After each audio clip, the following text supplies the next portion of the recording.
Good afternoon, everybody, and welcome to part two of the Nest 1D series. If you haven't watched part one, please do so because it will be essential for the remainder of the series. Otherwise, you won't know how we've actually set up our schedule in Revit and then exported it to Excel for use in Nest 1D, which is a beam or rather structural element nesting tool that can greatly optimize how you use all of your structural steel elements. That would be your beams and columns and so forth. All right, so in part two, what we're going to be looking at is importing that Excel spreadsheet into Nest 1D and then actually setting up your stock length and getting ready for the calculation, which will be covered in part three. So without further ado, let's jump into Excel. And in part one, we discussed how to set up this schedule for use in Nest 1D. That you need to create a special part number, but you get the count, the cut length, and the family and type from Revit. All right, so from Revit, you don't need to exclude any other packages as long as that package can create a schedule of all the elements and provide the specific type of information and export it to Excel. Then you will be able to use Nest 1D's incredible functionality. So, all right, we've got our Excel spreadsheet set up. I'm going to save this and close it. And then what we're going to do is actually, I'm going to now close this.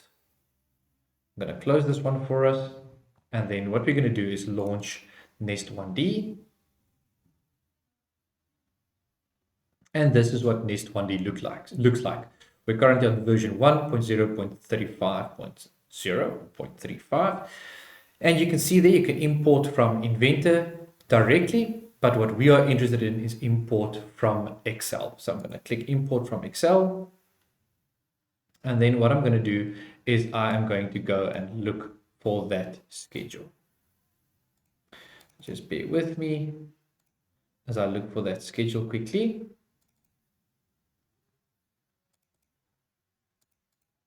All right, so once you do that, this will open up, ask you the worksheet number and starting row. Oh, so it'll generally be just in worksheet 1, but the starting row will be row 2 because our row 1 contains our titles. All right, so part number is in column A. Our stock number will be family and type. So stock number, if I remember correctly, would be in column D. Material grade is optional. Description is optional. The length column would be C. And then the quantity column would be B. Okay, you can set that up. That's a lot easier. All right, so that's a lot easier than this. But let me open up my Excel again and just show you. So this is column A. There's count in B. You can see there quantity is in B. Cut length is in C. You can see length, column C. And then the stock number is the family and type in the context of Revit. That part number we created. Okay, so that's it. We can now click import. And then what we're waiting now is just for Nest 1D to read that information for us. And while we're waiting for that information, just to show you some of the epic functionality in Nest 1D, is that you can actually set your cutter and blade thickness so that the program takes into consideration that bit of material that actually cuts away in splitting up your member into different lengths. What's epic is that it identifies the different stock types for you. Isn't that amazing?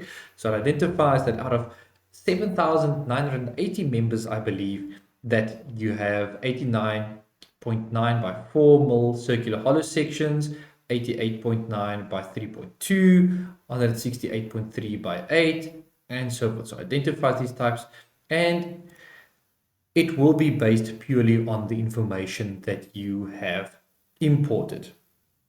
Okay, I believe that you can add to those, but that it is best that it actually reads it from the stock list. All right, so you can update the stock items. So you can click on update the stock items found, and then you can copy selected stock row, or then you can copy stock row. So this is just to get this information over into the available stock section. All right, so we're happy with this. We're happy with this list. You can define the material here if you want to, but it's not necessary. You can actually see here that the description and material columns are empty, but your quantity and length columns are populated. All right, so what we're going to do is just copy stock rows. It pulls everything over into the available stock table. Here again, material, and here is where you set up your stock length. Now, this is information you would get from your steel supplier. And the cool thing is that you can add duplicates of these different stock items. So if you have from the one supplier, you maybe have a 9-meter stock length, and from another one, you maybe get 6-meter stock lengths. You can actually add that type of information in here, which is really epic. So you can add a new blank stock row. You can delete a row. You can clear the table entirely. And then you can load a stock data file. So once you've populated this information here, you can actually save this as a stock data file and load it into future models, I guess, for lack of a better word. I don't want to say program, but if you have a Nest 1D model between apostrophes, right? So what we're going to do here is we're going to set these. We know from our information from our supplier that all of these come in 9-meter lengths. Let me actually make some of them a bit longer. So we say these are in 1200 lengths because they're bigger. This one is in 9-meter. Let's say this one is in 10-meter. And this again is 9 and 9. Okay. So just importantly that Nest 1D is unitless. So as long as these units correspond, that these are not in meters and these in millimeters. So saying if this is 4.810 and you make these 9,000, you're going to have a problem. So the responsibility is on you to ensure that these unit types match. Okay, so we can save that then if we want, but we are happy with this information in this particular column. Then you can set a start offcut and end offcut, and this could be like a clamping section or whatever it might be that might be redundant in the end. So if you've actually clamped a section to powder coated or whatever it might be, or if you had to dip it and you couldn't actually cut a hole through it, whatever it might be, this allows you to actually cut a section off already as redundancy, whatever it might be, and that will be included in the calculation then. Remember also that your cutter and blade thickness will also be taken into consideration. Then quantity, if you know what the quantity is, you can set it.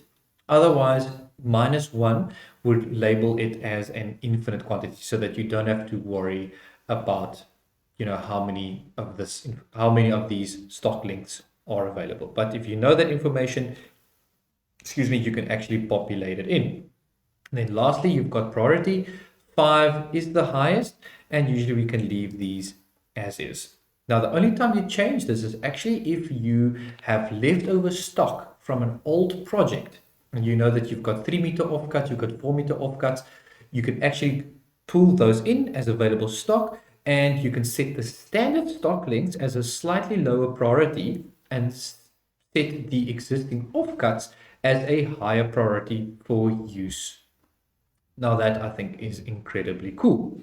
So all right, with that information at hand and with all of this set up, we are now ready to run our calculation, which we will do in part number 3. So thank you so much for sticking around for part 1 and part 2, and please remember to follow through with part 3 for the between brackets grand finale. So thank you so much, and check you in part 3.